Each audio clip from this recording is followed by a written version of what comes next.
Bantam Doubleday Dell Audio Publishing presents Star Wars, The Bounty Hunter Wars, Volume 3, Hard Merchandise, by K.W. Jeter.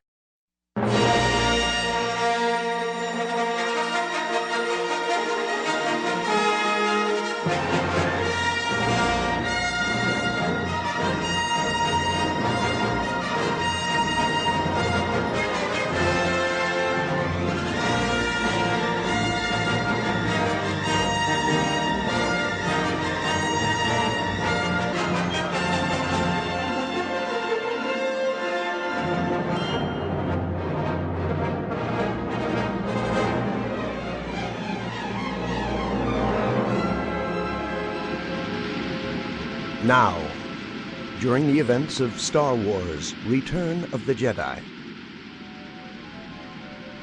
She had just about decided to kill them both.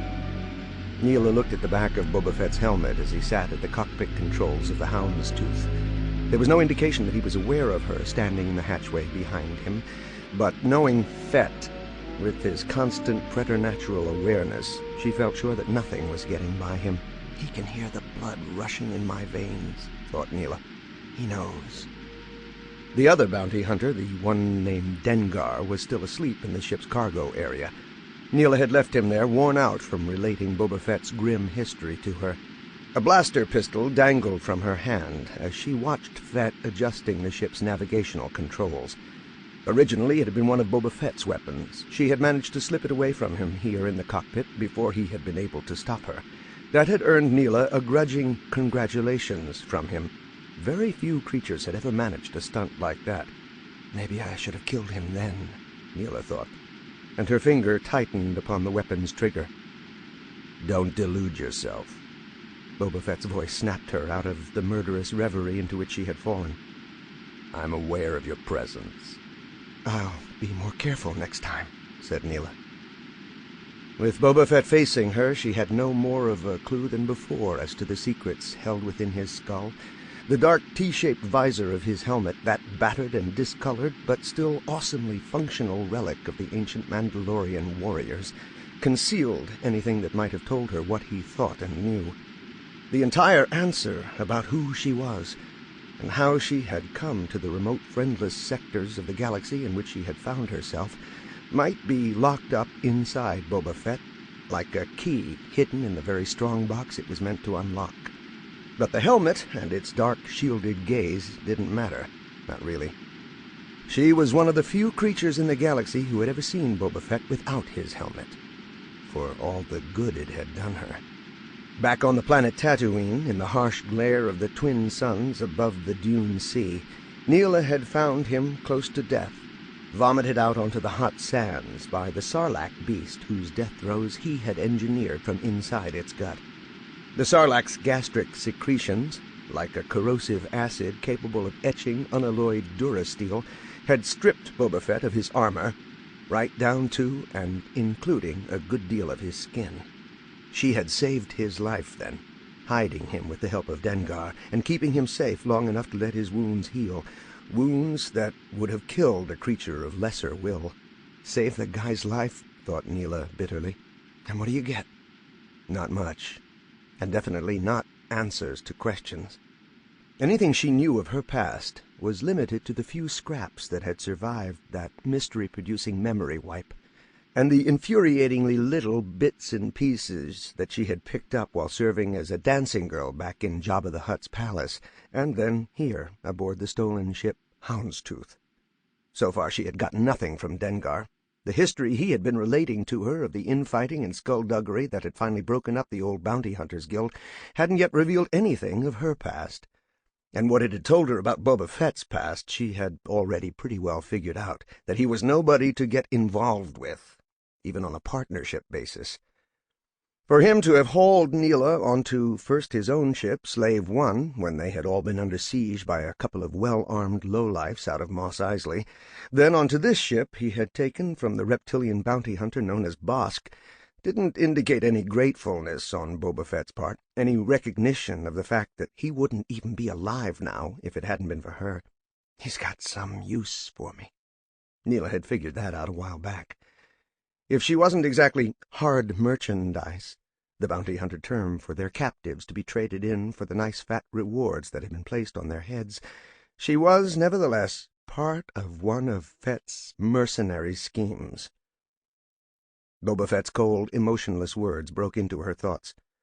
A smart creature doesn't make it a habit to come up behind me without warning. Just stay out of the way while I go about my business. Neelah felt a hot spark of anger igniting inside her. And what business is that? You'll find out soon enough, when we reach our destination. Even as small a piece of information as that had proved impossible for her to pry out of Boba Fett. He hadn't seen fit to divulge it to Dengar either, even though the two bounty hunters were supposed to be partners. Instead, Fett had been cagey and silent as to the course he had plotted for the Houndstooth since they had taken over the ship. "So we should go along with your plan," said Neelah, "whatever it is, without complaining." Fett pointed to the blaster pistol tucked in her belt. "Without thinking you could get a jump on me. It's not going to happen." "Sure about that?" Neelah's hand strayed to the butt of the blaster pistol at her side. "But then you'll never know," said Fett. "That's still the price." She lowered the blaster. "You win," she said. "Of course." No more emotion sounded in Boba Fett's voice now than before. Neelah regarded the blaster pistol in her hand for a moment, then brought her gaze around again to Boba Fett. "You'll have to forgive me for being a little concerned about this mysterious destination of ours, but you were the one who told me about all the big events shaping up out there." She managed a thin smile, one hand pointed toward the viewport. "About the Imperial forces gathering, some place named Endor." Even the name of the moon seemed fraught with dire portent. "You said it might be a decisive battle, maybe the one that ends the Rebel Alliance." She shook her head. "I came close enough to that struggle between the Empire and the Rebels back on Tatooine." Bit by bit, Neelah had pieced out the significance of Luke Skywalker and Princess Leia Organa having been on that remote backwater world. She had seen them both in Jabba's palace, along with their companion, Han Solo, first frozen in a block of carbonite, then released and brought to life again. They had been responsible for the death of Jabba, she knew, which she also figured had been a stroke of good luck for herself. She might owe them and all the rest of the rebels her survival, but that wasn't enough to get her involved with any of them again. "I don't want to get near them," Neelah said decisively. "They've got their war. I've got mine." "Don't worry," Boba Fett said. "That's something we've got in common. Rebellions are for fools. I deal with the universe as it is. So we're not going anywhere near Endor." He slowly shook his head. "Let them battle it out." Fett swiveled the pilot's chair back toward the cockpit controls. "Now, leave me. I have other things to take care of." Neelah realized she had nothing more to say. He had won again, before she'd even had a chance to make a move. She turned away, stepping through the hatch and then starting down the ladder to the ship's cargo hold. Dengar smiled when he saw Neelah coming down the ladder. "You didn't have any luck with him either." The resulting scowl on the female's face amused him.